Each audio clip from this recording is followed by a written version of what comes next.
The room was quiet. That deep, expensive quiet you only find in old-world steakhouses. All dark wood and leather-bound books. My name is Calantha. I'm 36. And I was beaming. I'd just spent $85,000 on a car for my father's 62nd birthday. And this was the moment. The whole family was there. My father, Michael, a man who looks more like a severe economics professor than a dad, stood up. He raised his champagne glass. The room fell silent. He locked his eyes on mine, and I felt my heart swell. A toast, he said, his voice clear, to my daughter, Calantha, who proves that one can earn a fortune and still understand nothing about true value. What's the most backhanded compliment you've ever received? Let me know in the comments below, and tell me where you're listening from. To understand that toast, you have to understand my father, Michael Miller. He isn't just a dad. He's a tenured economics professor. His world is Beacon Hill, Boston, a world of theory, austerity, and quiet, intellectual judgment. On paper, our life was perfect. But after my mother, Susan, passed away from cancer when I was 12, all the warmth left our house. It was just me and him, and he replaced every emotion with a lecture. My mother had been the buffer. Without her, I was left trying to find a way to connect with a man who only spoke the language of logic and markets. I still remember my 13th birthday, the first one without her. I'd been hoping for a bike, maybe even a small party with friends. Instead, Dad came home late from the university, ate the dinner I'd made, and went to his study. He emerged an hour later with a heavy, cloth-bound book, a first edition copy of Adam Smith's The Wealth of Nations. It's time you understood market forces, Calantha, he said, before returning to his paperwork. No cake, no card, just a dense book on economic theory. I spent that night crying into my pillow, clutching that book like it was some kind of proof he at least remembered I existed. From that day on, school became my battlefield. I wasn't just trying to get good grades. I was trying to get his attention. I pushed myself relentlessly, acing every class, winning every debate. Each achievement was a gift I laid at his feet, hoping for a single, "Well done," or "I'm proud of you." When I was in college, I built my first business plan for a small tech startup. I'd won a $2,500 scholarship, and I used it as seed money. I worked for months on the presentation, the spreadsheets, the market analysis. I finally showed it to him, my heart pounding. He reviewed my spreadsheets for 10 silent minutes. Then he looked up, over the rim of his glasses. "Your profit margins are inefficient," he said. "This is a hobby, Calantha, not a business. Your $2,500 scholarship would be better invested in a T-bill, a hobby." I took that hobby and I worked myself to the bone. When I finally sold it for millions, I thought, this is it. This is the moment. I called him from Austin, my hands shaking. "Dad," I said, "I sold the company." There was a pause. I could hear him breathing on the other end. Then, "Well, don't forget to account for capital gains." That was it. No congratulations. Just a tax tip. My entire life was a ledger. Good grades earned a nod. A science fair win earned a weekend of peace. I was raised in a system of transactions. So, when his 62nd birthday approached, I decided to make the ultimate transaction.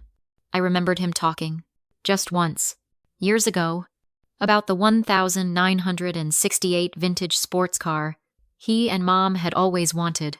Their someday car. I found one. A broker in New England sourced it, fully restored, perfect condition. It cost me $85,000. It drained almost all of my liquid savings, but I was convinced it would be worth it. This wasn't just a car. It was a symbol. It was my way of saying, "See, I listened. I succeeded. I can give you the dream you gave up." I was trying to finally buy the one product I'd always been denied his approval. I spent months planning the party, coordinating with the broker, imagining the look on his face. This time, he'd have to see me. This time, it would be different. The camera holds on my face. The smile I'd been holding for an hour doesn't just fall, it shatters. For a second, the world went silent. Then I heard a single, sharp laugh from my Uncle David. My Aunt Karen, sitting next to him, shot him a look that could kill, and he immediately coughed, pretending he'd choked on his water. Across the table, "Linda, My father's new academic girlfriend. Looked horrified. She stared down at her plate as if it held the secrets to the universe. I felt the heat rise in my face. A hot, stinging blush of pure humiliation. I could feel the tears welling, but I refused to let them fall. Not here. Not in front of him. I didn't cry. I didn't yell. I didn't ask why.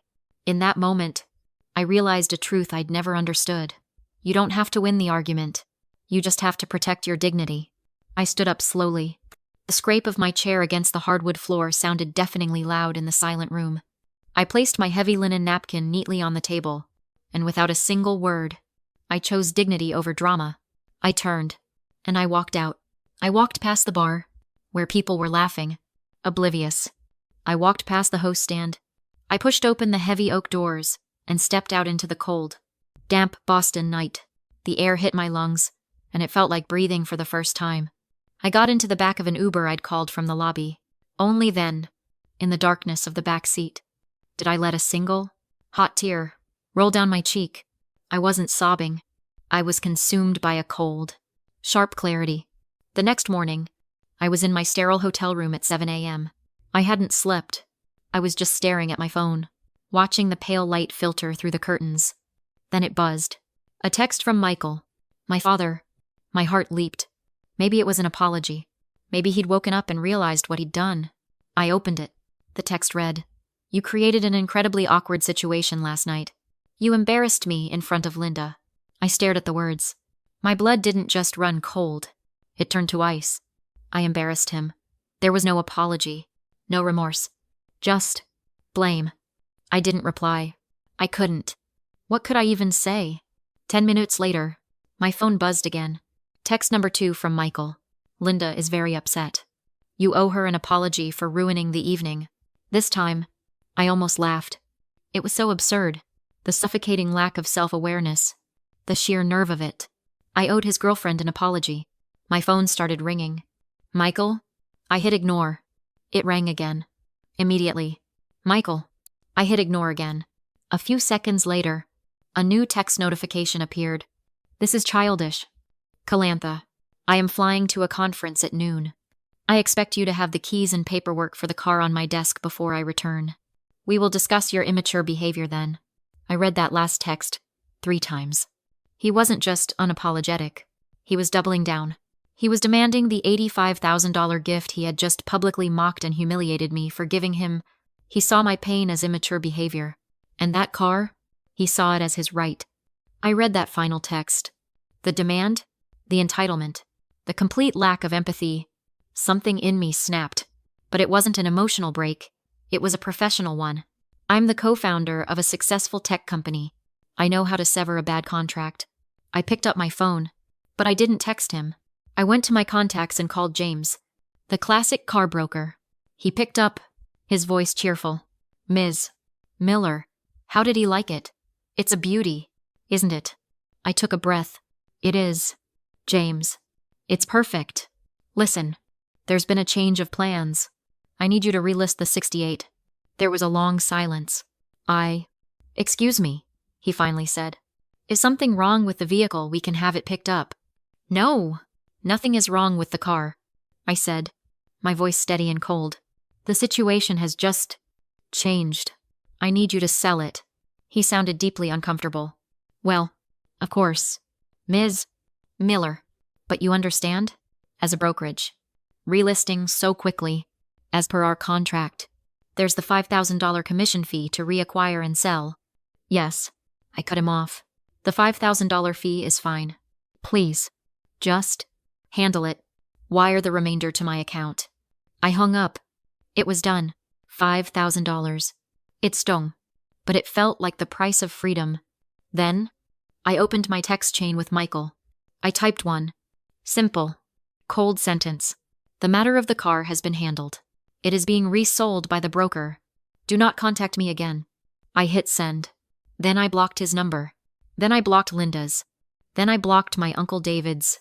I opened my airline app and booked the next available flight back to Austin. I was at Logan Airport, gate B22, just waiting to board. My phone buzzed. An unblocked number from a Boston area code. I almost ignored it. but something made me answer. It was my Aunt Karen. "Calantha, honey, please don't hang up." Her voice was kind, not accusatory. She was my mother's sister, and the only person in the family who ever felt warm.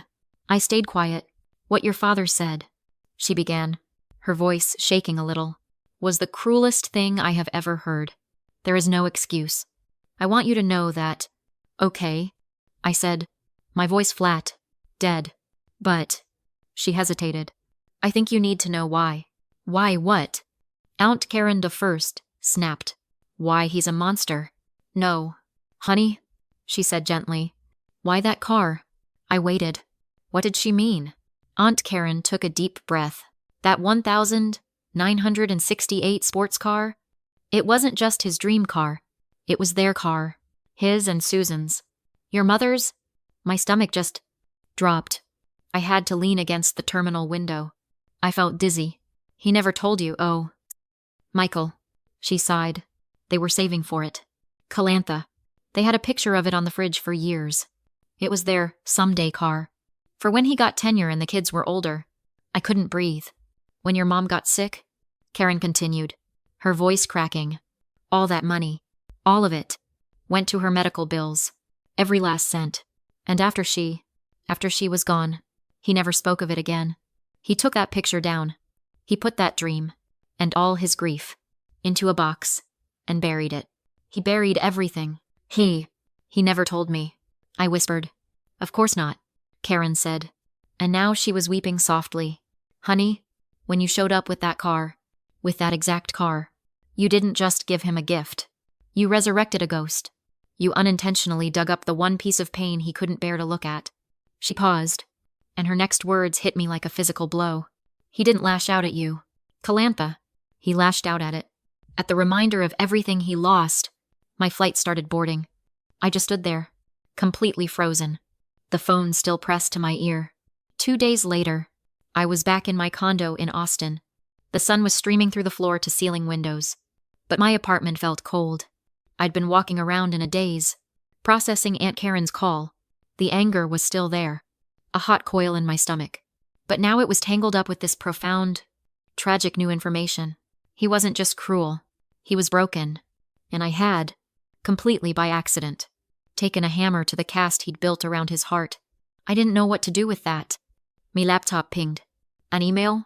Not from his personal account, which I'd blocked, but from his university address. The subject line just said Calantha. I opened it. The email was short. "Calantha, I have been trying to reach you. You will not return my calls. Please, I need to speak with you." I stared at that one word. Please. In 36 years, I had never heard my father use that word. Not to me. Not to anyone. It wasn't a demand. It wasn't a lecture. It was a request. I picked up my phone. My hands were shaking, but I felt strangely calm. I unblocked his number and I called him. He picked up on the very first ring, as if he'd been holding the phone. "Calantha," his voice. It wasn't the booming, confident professor's voice that echoed in lecture halls and across dining room tables. It was small, thin. It was the voice of an old man. "I got your email," I said, my own voice steady. I don't know what to say," he stammered. The car is gone. Dad." There was a long pause, and then he let out a breath that sounded like it had been trapped in his chest for 20 years. "Good," he whispered. That shocked me. Good. I couldn't have looked at it. This was it. This was the opening. "Why not?" I asked, even though I already knew the answer. "Because of Mom." He was silent. I could hear his strained breathing. I don't know how," he finally whispered. "You don't know how to talk about her," I pushed. And the anger, that familiar, righteous anger, started to rise again. "So, you humiliate me instead, is that how it works? You call me valueless in front of my entire family, in front of your new girlfriend. All my life, I have been a line item on your ledger. Dad, a hobby, an inefficient margin. I'm so tired of trying to earn my place on your balance sheet." The words just poured out of me. All the pain of the calculator, the business plan, the decades of being measured and found lacking. On the other end of the line, he made a sound. It wasn't a word. It was a choked, guttural sob that was torn out of him. "It's not you," he said, and his voice was breaking apart. "It's me." He was openly crying now, and I just stood there, my phone pressed to my ear. "Frozen. You look so much like her." He wept. "And you're successful. You built something from nothing. From that hobby. I don't know how to. I'm so proud of you. Calantha, I'm so proud. And it terrifies me." The power flip was complete. The stoic professor, the man of ironclad theories and emotional austerity, was gone. In his place was just my dad. Don't leave," he pleaded, his voice disparate. "I know I don't deserve it. But please, don't be gone. I'll get help. I'll go to therapy. I'll do whatever it takes. Please. Calantha. Just, please." 1 year later, I'm standing in my office in Austin, looking out over the skyline. So much has changed. He kept his word. We both did. It wasn't easy. It wasn't a movie magic fix, where we suddenly became the perfect family. It was slow, and awkward, and painful. He started seeing a therapist. Dr. Albright, a man he'd probably debated at some university function years ago. I resumed my own therapy, this time with a new focus, not how to win my father's love, but how to build a life on my own. My therapist helped me understand the concept of emotional inheritance. My father, she explained, was raised by cold, severe parents. He was given emotional poverty. It's all he had to pass down. After Mom died, he had nothing left to bequeath but silence and theory. Our work, my therapist said, wasn't about him finding love for me. It was about him learning a new emotional language from scratch. At 62 years old, our relationship isn't perfect, but it's real. We talk, really talk, about once a week. The conversations are still sometimes stilted. He'll start talking about the federal funds rate, and I'll gently steer him back to, "How are you feeling?" "Dad, it's work, but we're both doing it." My phone buzzed on my desk. A text from Michael. "In Boston for the weekend." It read, "Would love to take you to dinner? Not the steakhouse." I smiled. I texted back, "I'd love that, but I'm in Austin. Rain check." His reply came almost immediately. "Okay, I'm proud of the new funding round. You did good." I stared at the words. "I'm proud of you. You did good." Simple. Direct. It had taken us a lifetime to get here. I texted back, "Thanks, Dad." I looked back out the window at the city. The $85,000 car was long gone. The $5,000 loss was just a rounding error now. But I'd gained something I'd spent my entire life chasing, just not in the way I expected. I hadn't bought his approval. I'd earned my own freedom, and in doing so, I'd finally given him permission to be a father. Sometimes, the people who are meant to love us the most are the least equipped to do so. Have you ever had to break a cycle in your own family? Share your story in the comments. And if this resonated with you, please like and subscribe. Remember, your value is never up for debate.